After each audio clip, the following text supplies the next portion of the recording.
Oh, kahit saan sila magpunta, importante masaya sila. Sana bumuo na lang kayo ng pamilya. Ang showbiz magulo. Pilit kayong sinisira. Ang gusto pa at gusto pa kayong paghiwalayin. Huwag ka nang pumayag sa mga taong gusto kayo sirain. Pag sasama or gusto sirain na inyong pagsasama siguro. Sana bago kayo bumalik kasal na kayo. Movie, kayo lang partner para alalayan mo pa si Kim na pinagdadaanan niya ngayon. Ikaw lang makakaintindi sa kanya. Abay, magandang bakasyon yan. Pagbalik, kasal na. Aba, mahusay. Ma'am Edna Rubio. Anyway, ayun na nga. Ang importante magkasama silang dalawa. Sa mga chikang lumalabas talagang magkasama po na nagbakasyon sila Kim and Paul sa ibang bansa. Anyway, about sa pagpapakasal naman ako, ang dami nang naaatat talaga sapagkat pag showbiz, sisirain lang daw yung kanilang pagkatao, yung kanilang image. So, kaya focus naman daw sa sarili nilang buhay at buo na ng sarili nilang pamilya. Ano inyong masisay tungkol doon mga ka-Kim Pao fans? Ayan, nawa po ay talagang maisipan na rin nila Kim and Paolo na it's time to settle down. Anyway, sabi naman ni Norma Dayag dito, Miss Norma, shout out sa'yo. Good AM. There's TV, hopefully. Ano pong there's? Ganda na po. Okay, malilit. Charot. Pero magkasing ganda naman kami dalawa. Huy! Anyway, hopefully, this house for them will be for him po. Will be for them after their career. Then, their house na dati nilang bahay iparent or ipagbili na lang. Conjugal property nila kaya para mayroon silang darling or sariling bahay na matatawag. God bless them both. There's TV house is Aki. Umuwi ba siya sa New York o dito siya mag-stay sa Philippines? God bless them both. Nako, alam nyo, feeling ko, speaking of Aki, kasama ni Pao. Hanggang ngayon kasi si Pao ay walang paramdam. So, siguro nabibisi, nag-spend ang oras kay Aki. Pero, ayun, hindi na natin kasi wag na rin natin pati na anuhin pa, guluhin, pangimasukan pa. Kung kamusta, siguradong okay naman po iyon at hindi pa babayaan at sinusustentuhan naman ni Paul Avellino ng tama. Yung tungkol naman sa bakasyon, kapiling ang isa't isa, bigay ng oras, ibigay na po natin sa kanila yon. Yung privacy na yun, wag na po natin kunin pa sa kanila na makikiisyoso pa po tayo sa kanila. Lalo pa di natin alam, baka yan po ang isa sa reason kung bakit di nila pinapasok sa showbiz si Aki, di ba? Hindi naman po siya or wala naman po siya sa showbiz industry para po pag-usapan po natin ng tulad kina Kim and Paolo.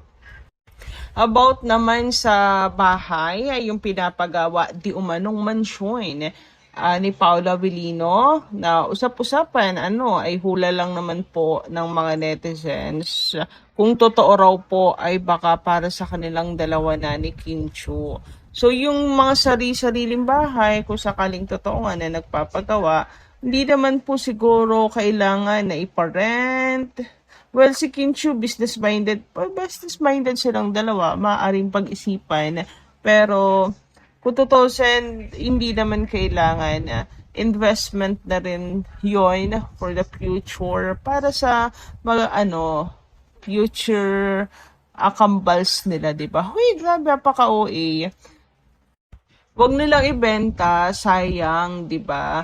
Maganda pa rin yung meron tayong tinitira sa sarili po natin. So meron sila bilang conjugal, mag-asawa, ganyan, pero meron pa rin kanya-kanya. Alam niyo yun, tulad ng kanila pong naipuntar ng ano pa, mga binata at dalaga pa, di ba? Hoy, kung makabinata at dalaga, kala mo naman talagang mag-asawa ng tunay yung Kim Pao. Anyway, claiming this 2026 or 2027, di ba? Nasa tamang edad na po sila ngayon. Lutong-luto na yung kanila pong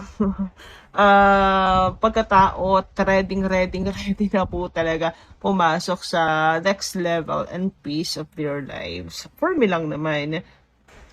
Anyway, dumako naman tayo dito sa pinaka-sentro ng ating update ngayong gabing ito tungkol kay Mimi Vice na kung saan ay mukhang masaya sa kanyang anak-anakan. Este sa love life pala ng kanyang anak-anakan na si Kim Chu. Paano ba naman kasi nabanggit niya at natanong niya si Kimi kung paano siya mag-I love you. So, napaka-sweet ni Kimi sa mga friends, ganyan. Sa lahat naman, napaka-sweet ni Kimi. Special mention, paano sa jowa? Paano nga kaya, no? Napatanong rin po tayong lahat. Paano kaya mag-I love you si Kim sa jowa? So ngayon, sinagot siya na matapang ni Kim Chu. Ay, grabe, sa jowa yung tanong ha. Pero sumagot si Kimi. So hindi siya nag-deny. Hindi niya dinedeny na may jowa siya ngayon. Ay, bongga, kabog. Panalong-panalo ka dyan. Mimi Vice, ang galing mo dyan, napakahusay mo. Grabe. Low-key pag-amin ang peg, di ba? So, hindi lang tinay si Kim, hindi siya nag-refuse na sagutin. So, may jowa nga talaga si Kimi. And para tanungin yon ni Vice, alam niya kasi. Oy, grabe naman, napaka-OA. Pero, grabe, ang saya ng mga fans. Yung dulot na saya nito para po sa lahat ng mga fans. So, ganyan daw, magbabago na si Kim. Baka doon daw kasi pala yung mali. Babaguhin na niya yung kanyang way ng pag-I love you. Baka doon daw may mali. Kaya nagkakaroon ng problema, ganyan. So, babaguhin para may change. Ano yun, experiment? Mag-experiment si Kim. Charot, eme lang. Pero, kung iisipin yung mabuti, i-analyze nyo ng mabuti si Mimi Vice, talagang niya, binuking na niya yung jowa ni Kim.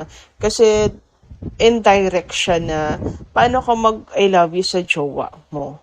Na parang sinasabi na sa utak natin na may jowa si Kim and gusto niyang ma-share sa atin, malaman natin paano siya mag-I love you sa jowa. Nagsagot si Kim, nag-I love you siya kung paano ngayon na so may jowa si Kim Chu. So yun yung pambubulgar niya ngayon sa love life ni Kim. And based naman sa nila, masarap pagmasdan na kinikilig din po siya, kinikilig yung mga kuyas niya, sila Vong, sila Chong, di ba? Kinikilig sila sa bagong love life ngayon ni Kimi. And wag kayong mag-alala, Mimi Vice. marami tayong kinikilig sa bagong love life ngayon ni Kim Chu. Masaya po ang lahat na finally, di ba? Nakatagpo rin po ang puso ni Kim Chu ng kasiyahan after the heartbreak. And syempre mga nangyayari sa kanya lately. Meron pong magandang at pagmamahal na pumasok kay Kim Chu. Uy, grabe, napaka-OA. Kailan kaya yan? Ngayon lang ba? Matagal na? Basta ang importante, kung noon pa man magkarelasyon, ngayon lang 2026, importante, o regalo ni Kim pala kay Pao, no? Yung kanyang sagot na matamis na oo. Uy, yung oo na yun saan? Sa tayo na or sa yes, I do. Uy, grabe, napaka-OA. But yes, ang importante, bago or hindi, ay sa simbahan ang tuloy. Uy, napakagandang bunga, di ba, sa 2026. Mukhang talagang nagliyab ang kilik ng mga fans sa balitang masaya si Vice Ganda para sa bagong love life ni Kim Chu. Natural lang na matouch at kiligin ng fans kapag si Vice Ganda na mismo ang nagpapakita ng suporta at kasiyahan para kay Kim. Kilala kasi si Vice bilang isa sa mga pinakamalapit na kaibigan ni Kim Chu. Kaya kapag may pahiwatig ng approval o saya mula sa kanya, Ramdam ng fans na totoo at bukal sa puso. Para sa marami, parang green light ito ng anuman ang pinagdadaanan ni Kim ngayon ay positibo at healthy. Ibig sabihin, nakikita ng mga taong malalapit sa kanya na masaya, kalmado at nasa tamang estado ng puso si Kim.